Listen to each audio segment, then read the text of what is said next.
नमस्कार मित्रों। मैं आपका एस्ट्रो फ्रेंड एस्ट्रो प्रकाश एस्ट्रो डिवाइन लाइट चैनल में आपका बहुत बहुत हार्दिक अभिनंदन है मित्रों। हमारे एस्ट्रो डिवाइन लाइट की बेसिक एस्ट्रोलॉजी का ये भाग 11 वीडियो है मित्रों।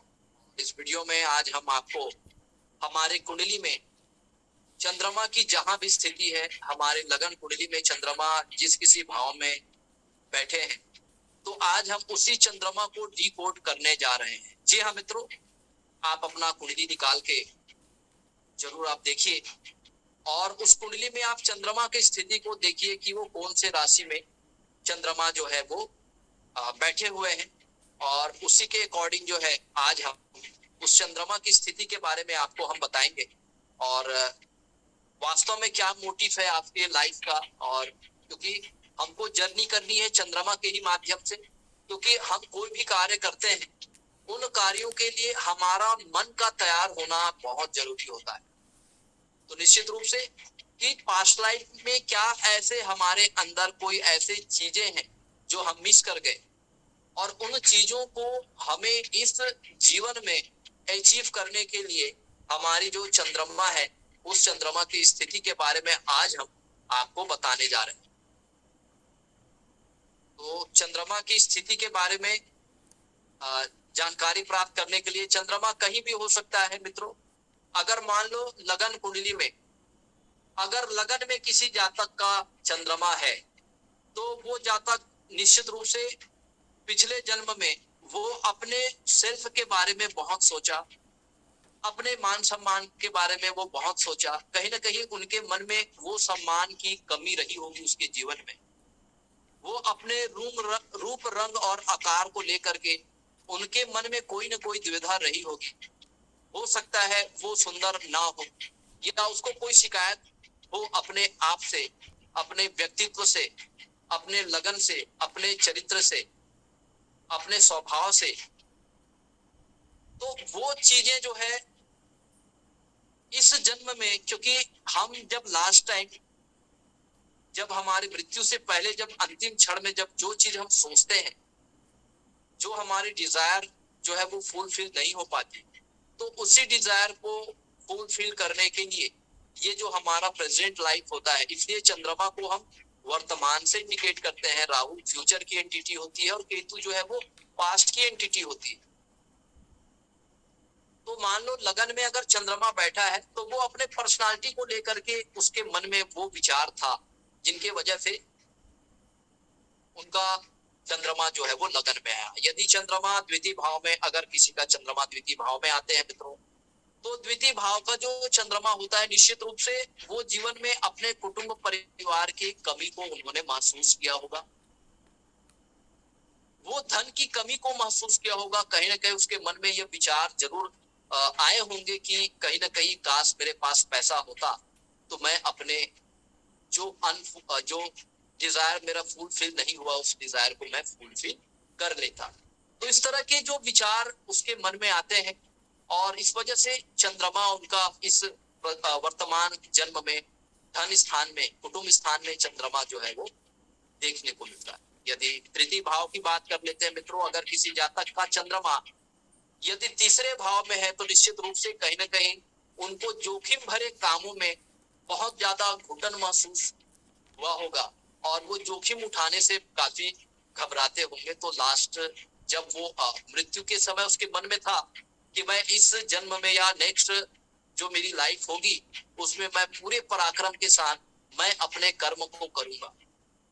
हो सकता है छोटे भाइयों का उनको सहयोग प्राप्त ना हो, पड़ोसी भी उनके मददगार ना हो, तो इन्हीं सब चीजों को लेकर के उसके मन में वो बातें जरूर रही होगी जिस समय वो मृत्यु के करीब थे। तो ये जो डिजायर है ना, उसके मन में काम का भी हो सकता है, उसकी काम पीड़ा भी कहीं ना कहीं वो अधूरी रही हो, उनके जो डिजायर है वो कहीं ना कहीं अधूरे रहे हो, जिसके वजह से भी वो मृत्यु के करीब में वो भाव उसके मन में जो है वो पैदा हुए हो, और इसी के साथ उन्होंने जो है अपनी अंतिम सांस ली हो। तो निश्चित रूप से तो जो डिजायर हमारे अंदर शेष होता है उसी डिजायर के अकॉर्डिंग जो है चंद्रमा जो है, क्योंकि वहीं से जहां पर हमें चंद्रमा प्राप्त हुआ है, वहीं से हमको मन की जो यात्रा है वो शुरू करनी। चलिए मित्रों, यदि कुंडली के चतुर्थ भाव में यदि किसी जातक के चंद्रमा हो, तो चतुर्थ भाव जो है वो माता, तो माता का सुख निश्चित रूप से जातक हो सकता है उसको अपनी माता का सुख प्राप्त ना हुआ, जातक को अपने भूमि भवन वाहन के सुख प्राप्त ना हुआ हो, तो इस कारण से वो माता का सुख प्राप्त करने के लिए और भूमि भवन वाहन का भी पैतृक संपत्ति का सुख प्राप्त करने के लिए इस जन्म में चंद्रमा उसके चतुर्थ भाव में प्राप्त होते हैं। अगर पंचम भाव की बात करें तो वो शिक्षा से जुड़े हुए मामले हो सकते हैं, जातक को पढ़ने की इच्छा रही हो, लेकिन किसी कारणवश जातक की पढ़ाई जो है वो बीच में ही अधूरी रह गई हो, जिसे पूरा करने के लिए फिर से जातक का जन्म होता है और इसी जन्म में चंद्रमा जो है वो पंचम भाव में हमें प्राप्त होता है। निश्चित रूप से ये मनोरंजन के भी संसाधन होते हैं, वेद मंत्रों का भी हम विचार करते हैं, तो कुछ मंत्रों या मंत्र सिद्धि भी अगर अधूरी रह गई होगी तो उन मंत्रों पर काम करने के लिए, उस मंत्र को पुनः सिद्ध करने के लिए कहीं ना कहीं वो चंद्रमा हमारे पंचम भाव में, और कहीं ना कहीं वो ज्ञान, क्योंकि वो ज्ञान अधूरा हो गया है, उस अधूरे ज्ञान को प्राप्त करने के लिए फिर से उस जातक का जन्म होता है और चंद्रमा उसके कुंडली के पंचम भाव में देखने को मिलते हैं।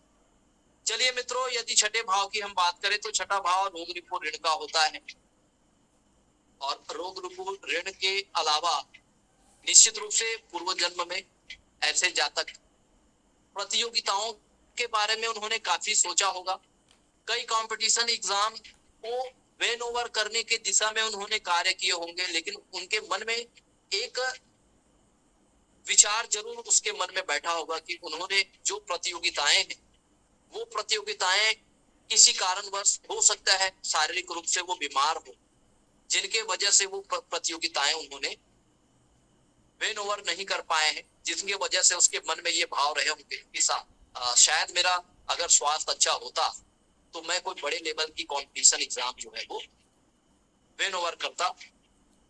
तो इस तरह से उसके मन में, या फिर कोई सेवा हो सकता है, कोई सेवा विषय को लेकर के उसके मन में कोई भाव रहे हो कि मैंने सेवा नहीं कर पाया, अपने माता पिता का सेवा नहीं कर पाया, मैं क्योंकि मुझे गरीबों या जरूरतमंदों की सेवा मुझे करनी थी, मन में विचार जरूर उनके आए रहे होंगे, लेकिन वो विचार सफलीभूत नहीं हो पाया होंगे, इस कारण से उसके मन में ये इच्छाएं जो है वो अधूरी हो गई। इस वजह से ऐसे जातक के चंद्रमा जो है वो छठे भाव में हो सकते हैं।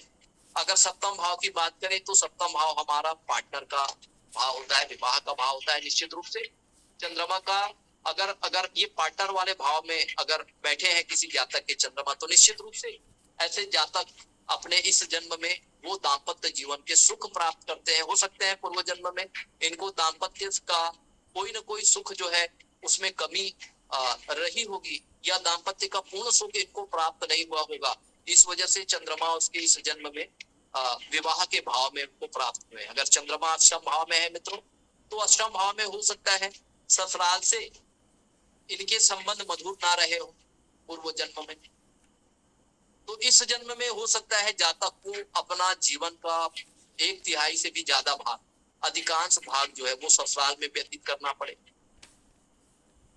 और ससुराल से इनको पैतृक संपत्ति या ससुराली संपत्ति से भी इनको लाभ प्राप्त होगा।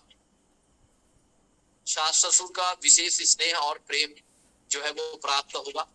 तो इस तरह से अगर चलिए मित्रों, यदि भाग्य भाव की बात करें, अगर चंद्रमा किसी के कुंडली के भाग्य भाव में बैठे हो तो निश्चित रूप से पिता का सुख, अगर निश्चित रूप से पूर्व जन्म में जातक को यदि पिता का सुख प्राप्त नहीं हुआ है तो निश्चित रूप से इस जन्म में पिता का पूर्ण सुख जातक को प्राप्त होता है। जातक जो है तीर्थ यात्रा करते हैं, बहुत ज्यादा तीर्थ यात्रा करते हैं, और भगवत कृपा जातक को प्राप्त होती है, और जातक के भाग्य में भी उन्नति होती है, और निश्चित रूप से ऐसे जातक जो है वो पूर्व पुण्य के कारण ऐसे जातक के जीवन जो है वो बहुत मधुर हो जाता है मित्रों, परमात्मा की कृपा हो जाती है, भगवत कृपा हो जाता है।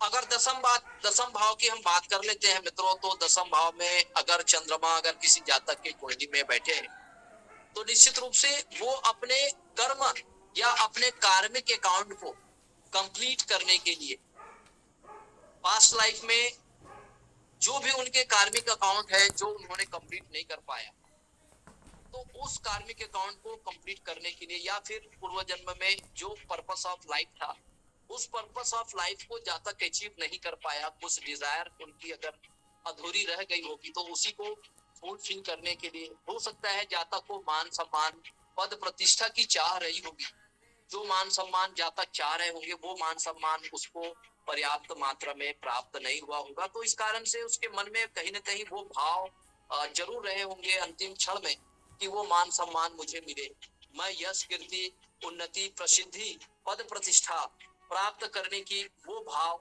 उसके मन में जरूर रहे होंगे, जिनके वजह से इस जन्म में चंद्रमा जो है वो दशम भाव में प्राप्त। एकादश भाव में आते हैं मित्रों, अगर किसी जातक का चंद्रमा एकादश भाव में है तो उससे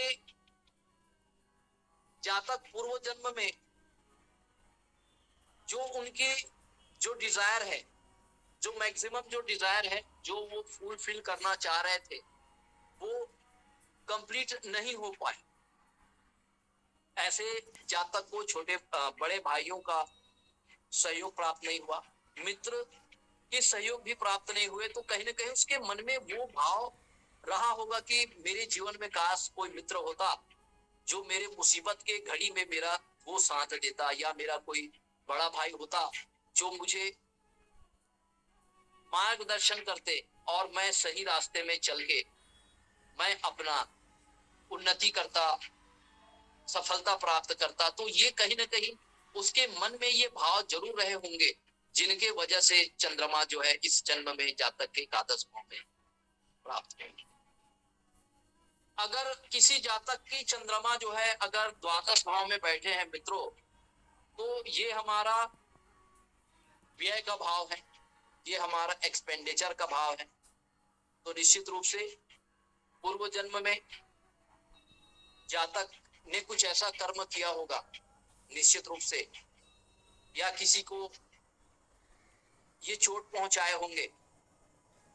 ऐसे जातक जो है वो इनके वजह से कोई विशेष तकलीफ या यातनाएं जो है वो दी होंगी, जिसके वजह से इस जन्म में पूर्व जन्म के किए गए कर्म के कारण जातक को डिसीज होती है, कोई बीमारी होती, और उस बीमारी के वजह से जातक के हॉस्पिटल एक्सपेंडिचर होते हैं, जातक को तकलीफ मिलता है, शारीरिक कष्ट मिलता है।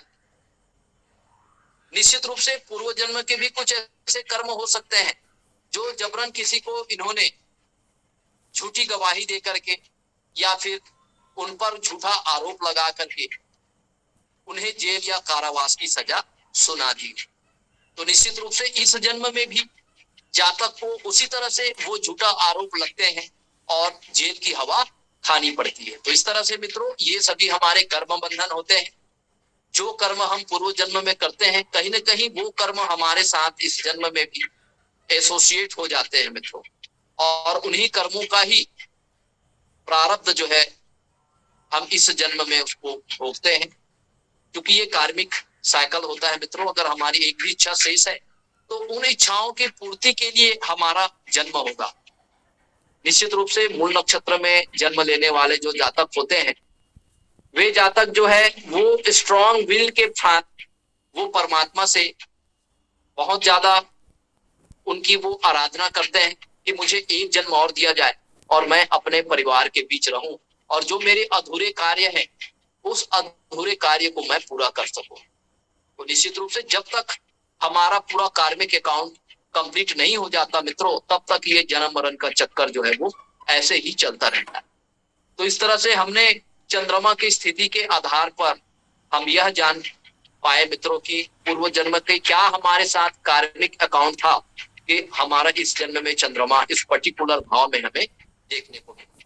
तो चलिए मित्रों, आपसे चर्चा करते हैं कि आपकी लगन कुंडली में आपका चंद्रमा कौन से भाव में है, और आज के सेशन से आप अपने कुंडली के बारे में आपके मन में क्या सुझाव है, क्या विचार है, इसका आप साझा करेंगे। तो अगला मैं आपके पास चलता हूँ, शकुंतला मैडम के पास पहले चलते हैं कि उसके कुंडली के अनुसार कि चंद्रमा की स्थिति के अनुसार वो अपने सेल्फ को किस तरह से वो एक्सप्लोर करेंगे। तो चलिए चलते हैं शकुंतला वर्मा मैडम के पास। प्रणाम सर। प्रणाम। सर मेरे लग्न में चंद्रमा है। हाँ, तो क्या? बताइए। हाँ जी, तो आपने बताया कि पिछले जन्म में पर्सनालिटी को लेके कोई भाव अवश्य रहा हो, है ना? और एक्सप्लोर करिए मैडम। सर जैसे कि अपनी खूबसूरती को लेके या और किसी चीज को लेके अपने मन में भाव रहे हो मेरे पूर्व जन्म में। चलिए, लग्न में चंद्रमा होने से निश्चित रूप से पूर्व जन्म में जो मान सम्मान हमें प्राप्त होनी थी, वो मान सम्मान में कुछ कमी रही होगी, और हम इस जन्म में अपनी जो भी व्यक्तित्व में जो भी कुछ कमी अगर रही होगी, तो इस जन्म में उस कमी को हम दूर करके तो मान एक सम्मान अच्छा व्यक्तित्व, एक अच्छा पर्सनैलिटी के प्रभावशाली होगा, है ना सर? व्यक्तित्व जो है इस जन्म में हमें प्राप्त हो, और हमें समाज में मान सम्मान पद प्रतिष्ठा की प्राप्ति हो। सर वो पर्सनैलिटी को लेकर ही मान सम्मान में कमी हुई होगी, है ना? जी जी जी जी सर, थैंक यू। जी, धन्यवाद वर्मा मैडम। चलिए अगले हम चलते हैं हमारे इंदु मैम के पास। पता लगाते हैं कि लग्न कुंडली में चंद्रमा कौन से भाव में है, और उनसे ही जानते हैं कि उस चंद्रमा से हम क्या समझे, या क्या आप बताना चाहेंगे इंदु मैम।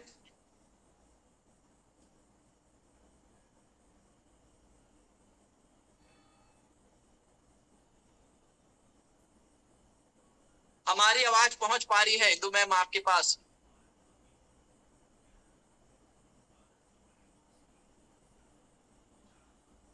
शायद नेटवर्क इशू की वजह से हमारी आवाज नहीं पहुंच पा रही है। हम चलते हैं हमारे अगले दर्शक अपराजिता जी के पास।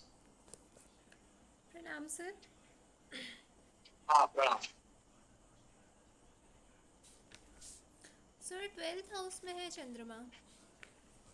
12th हाउस में है चंद्रमा, तो कुछ विचार आप साझा करना चाहेंगे अपराजिता?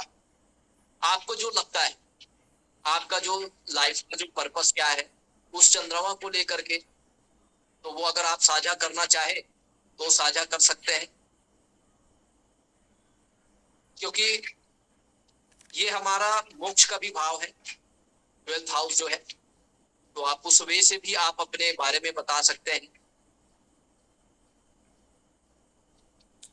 सर अभी तो कोई विचार नहीं बन रहा है चलिए, कोई बात नहीं ये चीज। मित्रों। आपके मन में अगर आपके चंद्र कुंडली को लेकर के या लग्न कुंडली में चंद्रमा की स्थिति के आधार पर, अगर आपको आज का हमारा सेशन, अगर आपने बड़े धैर्य के साथ, शांति के साथ यदि श्रवण किए होंगे, तो निश्चित रूप से आप अपने लगन में चंद्रमा की स्थिति के आधार पर आप अपने व्यक्तित्व को जरूर आप एनालिसिस करिए मित्रों। यदि आपके मन में किसी प्रकार का कोई डाउट है, कोई क्वेश्चन है, तो उसे जरूर आप शेयर कर सकते हैं मित्रों।